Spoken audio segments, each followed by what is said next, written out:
मध्यंतरीनंतर वातावरण थोडंसं हळवं झालेलं असतं, मात्र ते ब्रेकिंग विदर्भ न्यूज आता नव्या लोगोसह आपल्या समोर येते आहे। नवा लोगो, नवा लुक। ब्रेकिंग विदर्भच्या चाहत्यांना आता हे नवे लुक आवडेल अशी आशा आहे। ब्रेकिंग विदर्भ, अंदाज तोच, वृत्त नवे। वर्ध्यात प्राचार्य दिनकरराव मेघे स्मृती व्याख्यानमाला सार्वजनिक बजाज वाचनालयात पार पडली। व्याख्यानमालेचे हे 18वे वर्ष आहे। प्राचार्य दिनकरराव मेघे स्मृती व्याख्यानमालेला वर्धेकरांचा उत्स्फूर्त प्रतिसाद मिळालाय।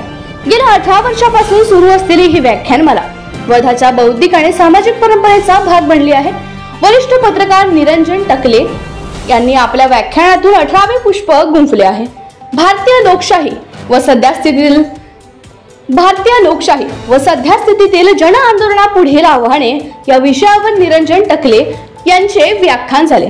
व्याख्यानमालेला माजी खासदार व भाजप नेते दत्ताजी मेघे, आमदार अभिजित वंजारी, डॉक्टर अंबादास मोहिते व वर्ध्यातील अनेक नेत्यांची उपस्थिती राहील। दरवर्षी व्याख्यानमालेत वेगवेगळे विचारवंत आपले विचार व्यक्त करतायत।